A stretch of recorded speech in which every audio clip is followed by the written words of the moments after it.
Hi പ്രിയപ്പെട്ട പ്രേക്ഷകരെ, അപ്പോ ജനാധിപത്യ ഇന്ത്യ, രാഷ്ട്രീയ ഇന്ത്യ നെഞ്ചിടിപ്പോടെയുള്ള കാത്തിരിപ്പിൽ കേവലം മണിക്കൂറുകൾ മാത്രമാണ് ഒരു മഹാരാജ്യത്തിന്റെ തെരഞ്ഞെടുപ്പ് പ്രക്രിയ പൂർത്തിയായി. അതിന്റെ എക്സിറ്റ് പോളുകൾ വന്നതിന് ശേഷം വോട്ടെണ്ണലിന് മണിക്കൂറുകൾ മാത്രമേ ഉള്ളൂ. രാഷ്ട്രീയ ക്യാമ്പുകൾ കൂട്ടലിലും കിഴിക്കലുമാണ്. NDAയുടെ അപ്രമാദം എക്സിറ്റ് പോളുകളിൽ പറയുമ്പോൾ പോലും 293 കൂടി അധികാരം പിടിക്കുമെന്ന് അവകാശവാദം, ആത്മവിശ്വാസം ഉന്നയിക്കുന്നു ഇന്ത്യ മുന്നണി. അപ്പോ എന്താണ് കൂട്ടലും കിഴിക്കലും? ഏതെങ്കിലും തരത്തിൽ സ്ലൈറ്റ് എഡ്ജിൽ ആരെങ്കിലും വന്നു കഴിഞ്ഞാൽ അധികാരം പിടിക്കാൻ എന്തൊക്കെ ചെയ്യാൻ കഴിയുമെന്ന ആലോചനകളിൽ ഇരു പാർട്ടികളുടെയും ഇരു മുന്നണികളുടെയും ക്യാമ്പുകൾ സജീവമാണ്. അപ്പൊ നമ്മൾ ഇപ്പോൾ നോക്കുന്നത് കേരളത്തിലെ 20-ൽ അല്ലേ? അതെ, നമ്മൾ പ്രത്യേകിച്ച് ഈ ലോക്സഭാ തെരഞ്ഞെടുപ്പിന് ശേഷം എല്ലാ ഘട്ടവും പൂർത്തിയായി എക്സിറ്റ് പോൾ ഫലങ്ങൾ പുറത്തു വന്നതിന് ശേഷം കേരളത്തിലെ രാഷ്ട്രീയ സാഹചര്യങ്ങളിൽ വലിയ മാറ്റമുണ്ടായി എന്ന് നിരീക്ഷകർ ചൂണ്ടിക്കാട്ടുന്നുണ്ട്. എക്സിറ്റ് പോളിന് മുമ്പും ശേഷവും എന്ന നിലയിൽ വിശകലനം ചെയ്യുന്ന തരത്തിലേക്ക് കേരളത്തിന്റെ രാഷ്ട്രീയ സ്വഭാവം മാറിയോ എന്നുകൂടി നമ്മൾ പരിശോധിക്കുന്നുണ്ട്. അപ്പോൾ ഈ വിധി അറിയാൻ മണിക്കൂറുകൾ മാത്രം ബാക്കിയുള്ള ഈ സമയത്ത് നമ്മൾ 20 മണ്ഡലങ്ങളിലൂടെയും വളരെ വേഗത്തിലൊരു യാത്ര തുടങ്ങുകയാണ്. നോക്കാം നമുക്ക് 20-ൽ എത്ര. ICL FinCorp 24 ഇലക്ഷൻ സമർപ്പിക്കുന്നത് ICL FinCorp, the intelligent choice.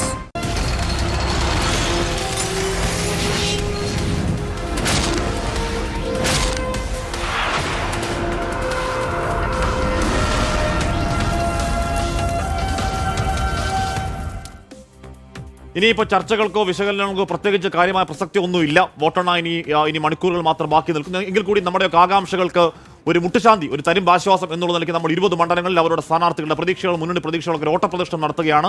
ആദ്യം നമ്മൾ പോകുന്നത് തിരുവനന്തപുരത്തേക്കാണ്. തിരുവനന്തപുരം ഇക്കുറി ആകാംക്ഷയുടെ പരമാവധി, ആകാംക്ഷയുടെ മുൾമുനയിലാണ്. അതിന് കാരണം എക്സിറ്റ് പോളുകൾ ഇപ്പോൾ ആക്സിസ് ബൈ ഇന്ത്യ അടക്കം കേരളത്തിൽ പറയുന്ന 1 മുതൽ 3 വരെ എന്ന BJPയുടെ സീറ്റുകളിൽ തിരുവനന്തപുരം അതിപ്രധാനമായ സീറ്റാണ്. അത് മാത്രമല്ല, നമ്മൾ പ്രചരണ രംഗത്ത് കണ്ടതാണ് ഇഞ്ചോടിഞ്ച് ടൈറ്റ് ഫൈറ്റിന്റെ ആർക്കുമൊന്നും പറയാൻ കഴിയാത്തൊരു സാഹചര്യം തിരുവനന്തപുരത്തുണ്ട്. ഇപ്പോഴും തിരുവനന്തപുരത്ത് VA ഗിരീഷ് ശരിയാണ്. ഗിരീഷ്, തിരുവനന്തപുരത്തെ ശ്രദ്ധാകേന്ദ്രമാക്കാനുള്ള പ്രധാന കാരണം എക്സിറ്റ് പോളുകൾ മാത്രമല്ല, എക്സിറ്റ് പോളുകൾക്ക് മുൻപും 3 മുന്നണികളും ഇഞ്ചോടിഞ്ച് കട്ടക്ക് വീറോടെ പൊരുതിയ തെരഞ്ഞെടുപ്പാണ്.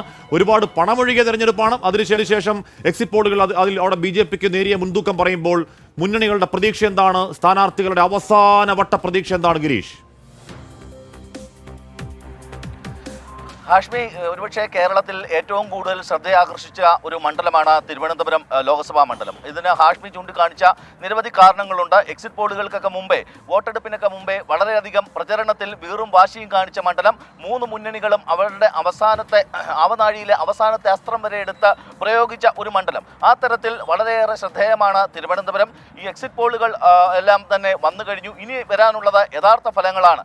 ഇത് യഥാർത്ഥ ഫലം അറിയാൻ നിമിഷങ്ങൾ മാത്രം ബാക്കി നിൽക്കുമ്പോഴും, അല്ലെങ്കിൽ മണിക്കൂറുകൾ മാത്രം ബാക്കി നിൽക്കുമ്പോഴും 3 മുന്നണികളും തികഞ്ഞ വിജയപ്രതീക്ഷയിൽ തന്നെയാണ്. എക്സിറ്റ് പോളുകൾ BJPക്ക് നേരിയൊരു വിജയസാധ്യത ചൂണ്ടിക്കാണിക്കുന്നുണ്ട്. പക്ഷേ ആ വിജയസാധ്യതകളെ, അല്ലെങ്കിൽ ആ എക്സിറ്റ് പോളുകളെ പൂർണ്ണമായും തള്ളുകയാണ് LDFും UDFും. അതിനവർ കാരണമായി പറയുന്നത് ശാസ്ത്രീയമായ അടിത്തറകളൊന്നുമില്ലാതെ രാഷ്ട്രീയ പ്രേരിതമായി നടത്തിയ ഒരു അഭ്യാസം മാത്രമാണ് ഇത്തരത്തിലുള്ള എക്സിറ്റ് പോളുകൾ എന്നുള്ളതാണ്. അത് ജനങ്ങളെ യാതൊരു തരത്തിലും ഇത്തരത്തിൽ സ്വാധീനിക്കാറില്ല. ജനങ്ങളെ ആശങ്കയിലാക്കുന്നതിനും ആശയക്കുഴപ്പത്തിലാക്കുന്നതിനും മാത്രമേ ഇത്തരം എക്സിറ്റ് പോളുകൾ ഉപകരിക്കൂ എന്നുള്ളതാണ് LDFും UDFും ചൂണ്ടിക്കാണിക്കുന്നത്. നമ്മൾ മണ്ഡലത്തിന്റെ ചരിത്രം പരിശോധിച്ചാൽ എന്താണ്, ശശി തരൂരും രാജീവ് ചന്ദ്രശേഖറും ഒക്കെ ഈ പ്രചാരണമൊക്കെ പൂർത്തിയാക്കി വോട്ടെടുപ്പിന് ശേഷം തിരുവനന്തപുരത്ത് നിന്ന് മടങ്ങിയതാണ്. അവർ രണ്ടുപേരും മണ്ഡലത്തിലേക്ക് തിരികെ എത്തിയിട്ടുണ്ട്. രണ്ടുപേരുടെയും പ്രതികരണങ്ങൾ നമ്മൾ കണ്ടു. പന്നിൻ രവീന്ദ്രൻ പിന്നെ അവിടെ ഉണ്ടായിരുന്നു. അപ്പോൾ ഈ മണ്ഡലങ്ങളിലേക്കൊക്കെ സ്ഥാനാർത്ഥികൾ മടങ്ങിയെത്തിയിട്ടുണ്ട്. അതിനിടയിൽ ആരോ പറയുന്നത് കേട്ടു, കോൺഗ്രസും BJPയും എങ്ങനെ ആഹ്ലാദ പ്രകടനം നടത്തണം എന്നതിന്റെ തീരുമാനങ്ങൾ പോലും തിരുവനന്തപുരത്ത് എടുത്തിട്ടുണ്ട് എന്നത്. അപ്പോൾ ക്യാമ്പുകളുടെ, ഈ വാർ റൂമുകളുടെ നെഞ്ചെടുപ്പ് നമുക്ക് കേൾക്കാമല്ലോ അല്ലേ വിജയകുമാർ? തീർച്ചയായിട്ടും. കാരണം UDFും BJPയും ഒരുപക്ഷെ ഏറ്റവും കൂടുതൽ ആഹ്ലാദിക്കുകയും, അല്ലെങ്കിൽ ഏറ്റവും കൂടുതൽ നാളത്തെ ആഹ്ലാദ പ്രകടനത്തിനായി ഏതൊക്കെ തരത്തിൽ ആഹ്ലാദം പ്രകടിപ്പിക്കണം എന്നൊക്കെയുള്ള ഒരു ആലോചനയിലായിരിക്കും. കാരണം പരമ്പരാഗതമായ UDFിൻ്റെ ഒരു സീറ്റ് എന്ന് തന്നെ വേണമെങ്കിൽ തിരുവനന്തപുരത്തെ വിശേഷിപ്പിക്കാം. കഴിഞ്ഞ 3 തവണ ശശി തരൂർ മത്സരിച്ച് വിജയിച്ച് കഴിഞ്ഞ തവണ ഏറ്റവും കൂടുതൽ ഭൂരിപക്ഷം, 1 ലക്ഷത്തോളം വോട്ടിൻ്റെ ഭൂരിപക്ഷത്തിൽ മണ്ഡലം നിലനിർത്തിയ ഒരു മണ്ഡലമാണ് തിരുവനന്തപുരം. ഇത്തവണ അദ്ദേഹത്തിന് പക്ഷേ കാര്യങ്ങൾ കുറച്ചുകൂടി അത്ര എളുപ്പമായിരിക്കില്ല എന്നുള്ളതാണ് ഈ ഗ്രൗണ്ടിൽ നിന്ന് നോക്കുമ്പോൾ നമുക്ക് മനസ്സിലാകുന്നത്. പക്ഷേ BJPക്ക് ആകട്ടെ അപ്രതീക്ഷിതമാണ്. എക്സിറ്റ് പോളുകൾ കൊണ്ടുവന്ന ഒരു ഉണർവ് എന്ന് പറയുന്നത് വളരെ അപ്രതീക്ഷിതമായ ഒരു ഉണർവാണ് BJP ക്യാമ്പുകളിൽ ഉണ്ടായിട്ടുള്ളത്. അതുകൊണ്ട് തന്നെ നേരത്തെ ചില സൂചനകൾ അതല്ലെങ്കിൽ ചില തോന്നലുകൾ ഉണ്ടായിരുന്നു. രാജീവ് ചന്ദ്രശേഖറാണ് ശശി തരൂരുമായി ഈ മത്സരത്തിന് ഏറ്റവും അനുയോജ്യനായ ഒരു സ്ഥാനാർത്ഥിയാണ്. അതുകൊണ്ട് തന്നെ ശശി തരൂരിന് പരമ്പരാഗതമായി കിട്ടിയിരുന്ന ചില വോട്ട് മേഖലകളുണ്ട്, വോട്ട് ബാങ്കുകളുണ്ട്. അതിൽ ഏറ്റവും പ്രധാനപ്പെട്ടത് തീരദേശ മേഖലയാണ്. ഈ തീരദേശ മേഖലയിൽ BJPക്ക് കടന്നു കയറാൻ പറ്റാത്ത തരത്തിലുള്ള ക്രമീകരണങ്ങൾ അല്ലെങ്കിൽ അത്രയ്ക്ക് UDFന്റെ ഒരു ഉറച്ച കോട്ടയായിരുന്നു. പക്ഷേ ഇത്തവണ അവിടെയും BJP കടന്നു കയറിയിരിക്കുന്നു. അത് രാജീവ് ചന്ദ്രശേഖറിന്റെ ഒരു തെരഞ്ഞെടുപ്പ് പ്രവർത്തനങ്ങളുടെ മികവായി തന്നെ രാഷ്ട്രീയ നിരീക്ഷകർ ചൂണ്ടിക്കാട്ടുകയും ചെയ്യുന്നുണ്ട്. മറ്റൊന്ന് ശശി തരൂരിന് ലഭിച്ചുകൊണ്ടിരിക്കുന്ന നഗര കേന്ദ്രീകൃത വോട്ടുകളാണ്. ഈ നഗര കേന്ദ്രീകൃത വോട്ടുകളിലും വിള്ളലുണ്ടാക്കാൻ BJP കഴിഞ്ഞു എന്നുള്ളതാണ് BJP അവകാശപ്പെടുന്നത്. അങ്ങനെയെങ്കിൽ ഒരുപക്ഷെ എക്സിറ്റ് പോളുകൾ പറയുന്ന അട്ടിമറി വിജയം BJPക്ക്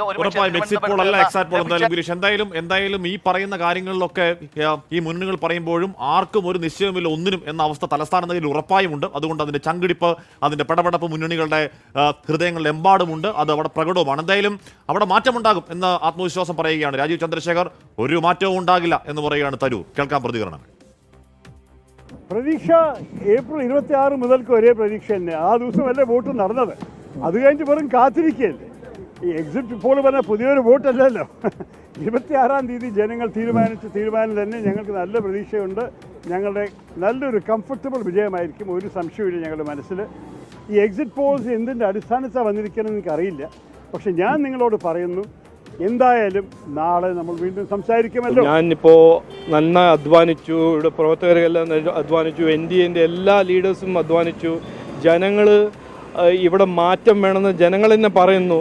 അപ്പോൾ അവരുടെ തീരുമാനം എന്താണെന്ന് നമുക്ക് നാളെ കാണാം. ഇതിപ്പോൾ കോൺഗ്രസ് പാർട്ടി ആത്മവിശ്വാസം ജൂൺ 4-ാം തീയതി വരെ ഉണ്ടാവും. അവർ ഓരോന്ന് പറയും, EVM ശരിയല്ല, റിഗ്ഗിംഗ് ആണ്, എക്സിറ്റ് പോൾ ശരിയല്ല. അവർക്ക് എക്സിറ്റ് പോൾ ശരിയാവുമ്പോൾ അവർക്ക് എക്സിറ്റ് പോൾ നല്ലതാണ്. എക്സിറ്റ് പോൾ നരേന്ദ്രമോദിജിക്കാണ് ജനങ്ങൾ വോട്ട് കൊടുക്കുമ്പോൾ അപ്പോൾ എക്സിറ്റ് പോളിൻ്റെ പറ്റി അവർക്കൊരു സംശയം വരും. അതെല്ലാം കോൺഗ്രസിൻ്റെ രാഷ്ട്രീയമാണ്, കോൺഗ്രസിൻ്റെ ഒരു മിസ്ഇൻഫർമേഷൻ ക്യാമ്പയിൻ്റെ ഒരു സ്ട്രാറ്റജിയാണ്.